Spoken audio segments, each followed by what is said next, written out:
Let's rate every book that I read in 2024. We've got 35 to get through, but let's do it. So we're going to start off with A Court of Thorns and Roses by Sarah J Maas, where everything happened, where everything started. Those books really did change my life. But yes, A Court of Thorns and Roses, 4 stars. I loved it, but there were many what the fuck moments when I was reading this book. I hadn't read fantasy in a really long time. I was like, why is she so obsessed with this masked man? Why is he not doing anything under the mountain? Like, why am I rooting for this Reese fella? Then we move on to obviously A Court of Mist and Fury. Now, honestly, I feel like there's not enough stars in the world for this book. This book is now my all-time favorite book. A Court of Wings and Ruin, still magical, another 5-star read for me. Court of Frost and Starlight, I'm gonna give this one a 4-star. I did enjoy it, and I did like the cozy Christmas vibes, which we all needed after the absolute chaos and destruction of A Court of Wings and Ruin. Then we've got A Court of Silver Flames, another 5-star read. I absolutely loved it. I'm an Esther girl, I loved her. Then I moved on to Fourth Wing by Rebecca Yarros, 5 stars. What a book. I'm currently rereading it at the moment in time for Onyx Storm, and I've forgotten how much I love that book. Incredible. I love the characters. Xaden. We had Iron Flame. I'm going to give it 5 stars because it was still incredible, but I definitely didn't enjoy it as much as Fourth Wing. When we got to about 75% of the way through, I was a bit like, I felt like it was dragging a little bit, and it was a bit like Rebecca. I feel like there's more pressing matters at hand here than what we're currently like reading about. Went on to Quicksilver by Callie Hart. So for this, I'm going to give this actually... I did really enjoy it, but I'm going to give it 4 stars, mainly because it did take me a little bit to get into it. It felt at first a bit like a fanfic, and I wasn't really sure if it was for me. But then I'd probably say from about chapter 12 onwards, I was hooked. Then we've got The Veiled Kingdom by Holly Renee. I had a great time reading this book. I felt like I shouldn't like this book. It felt very much like I could feel the feminism leaving my body as I had a great time with this book. It was a bit like Fourth Wing, but less world building and no dragons. But yeah, very kind of Fourth Wing vibes. I'm going to give it a 4-star because I honestly had a great time reading it. Then we've got The Hunted Heir, which was the sequel to The Veiled Kingdom. Honestly, this was a real letdown for me. Not much happened until like the very end, and it was the most abrupt ending I think that I've ever read. 3 stars. We've got A Kingdom of Stars and Shadow, which is also by Holly Renee. This was like a little spicy vampire, fae, romance book. The guy, I think he's called Evren. Yeah, I think that's his name. He's very much like our man Reese from acotar, but a vampire, which I was kind of digging, to be honest. This I'm going to give a 4-star. It had spice, it was very easy to follow, it was a great book to read if you're ovulating. Then I read Sarah J Maas Crescent City 1 House of Earth and Blood. I'm going to give this a 4-star because I found it so hard to get into.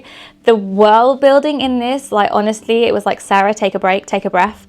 The first 200 pages, there was so much to take on, and it's also set in like an urban, like modern world. So there's mobile phones, there's clubs, which is kind of hard to get your head into. But then I probably say from about 70% of the way through, the twists and the turns start to come, the romance and the slow burn starts to heat up. And yeah, the ending of this book was absolutely incredible. Actually, I did actually then stop my Crescent City journey because everyone was like, read Throne of Glass first. So I'm going to be doing Crescent City, I think, after Onyx Storm. Then we've got A Kingdom of Venom and Vows, which was the next book in the Kingdom of Stars and Shadow. I again enjoyed this book. It kind of was just hitting the spot that I needed, so I'm going to give it probably 3.5 stars. Then we've got A Kingdom of Blood and Betrayal. This is a 3-star for me. I was just a bit like... It just felt like the story was really lagging at this point. There was too much spice. It had gone from like a good amount of spice to like just too much. It was like every other chapter, and it was very, very repetitive. It was like, okay guys, we get it. And then there was like, it was all leading up to like this big ending, and I felt like it was really anticlimactic. So we've got A Kingdom of Fire and Fate, which was about a side character within the story, and I actually did quite enjoy this book. It was like, okay, nothing really to write home about, so like a 3.5 stars for me. Then I started my Throne of Glass journey. So I started with The Assassin's Blade, and I'm going to give this, I'm going to give it, am I going to give it 5 stars? Am I going to give it 4 stars? I think I'm going to give it 4-star actually. I did really enjoy reading it, but I did struggle initially with the first kind of couple of like, it's set in like 5 stories. I struggled with the first couple of stories to kind of get into it, but then I did kind of get hooked. But it wasn't like, I don't know, when I compare it to the other books in the Throne of Glass series, it wasn't like my favourite, but it was still an incredible read, if that makes sense. Then we've got Throne of Glass, so that is going to be another 4-star for me. Crown of Midnight, I'm going for 5 stars. That is my first 5-star of the Throne of Glass series.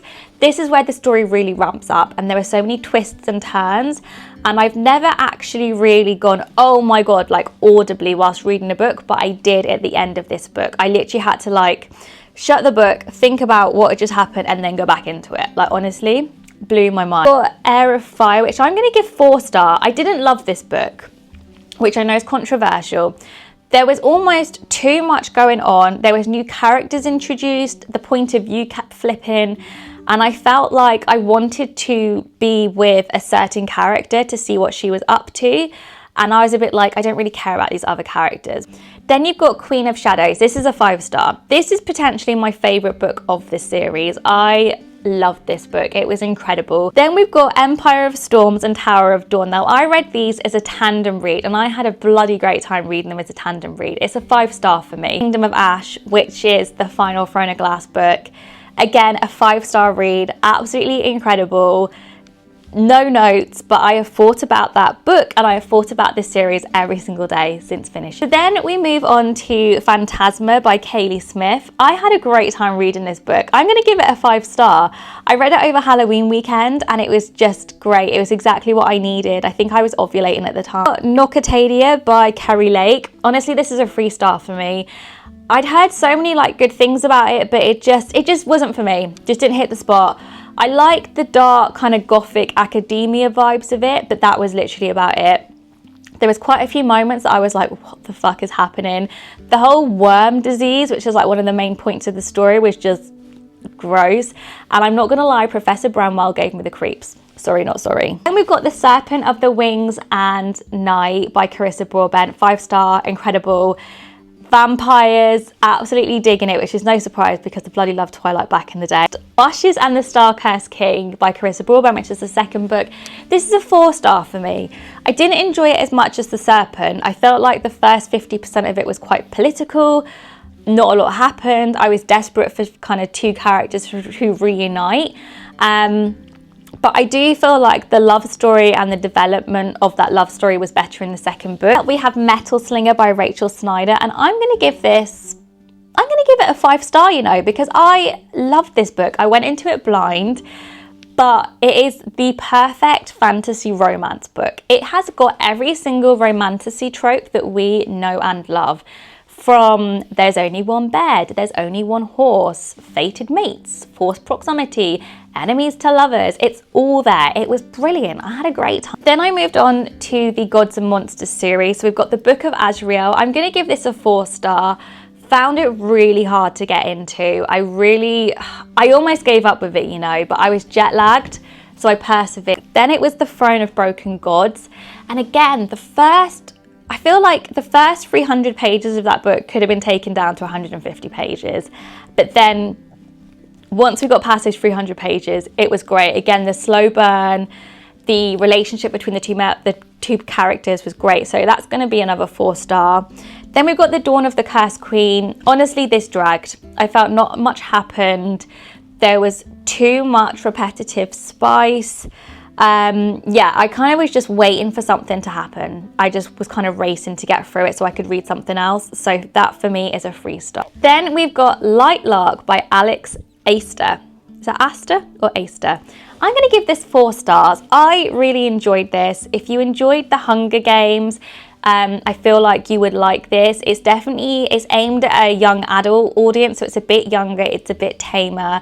But I really enjoyed it. I really liked the kind of action. There's a love triangle and romance within the book, which I also really, really enjoyed.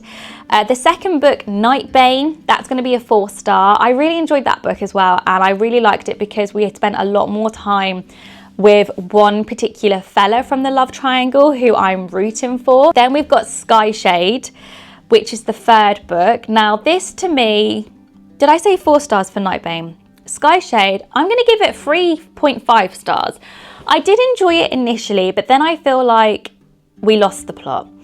It felt very much like, why are we still trying to flog this love triangle? Because by this point, she's kind of made a commitment to one of the fellas, and it was a bit like, I don't understand why you then having naughty dreams and on the beg with the other guy. It just didn't make any sense to me. It just felt a bit odd. My final book of 2024 was Nectar of the Wicked by Ella Fields. So I was like, okay, I want a fun little romantasy, spicy read over Christmas. And this was on Kindle Unlimited. So yeah, Nectar of the Wicked. I'm going to give this probably a 3.5 star. I did enjoy it. It was a fun little read, but it wasn't really anything to like write home about. It was kind of just one of those books that you want to read to kind of just have a bit of a good time. So that is the 35 books that I read in 2024 and what I rated them. I'm pretty easily pleased when it comes to book, and I will never really give a low rating because I feel really bad on the author. So even if like I really hate a book, probably the lowest I will go is like a 3 star, because I'm just like, it's such an achievement to write a book. But yeah, that is basically every single book that I read in 2024 and what I rated. Let me know your top rated read for 2024. I would absolutely love to know. And please subscribe to my channel for lots of other book videos. I hope you're having a really good day, and I'll see you very soon in my next video. Thanks for watching.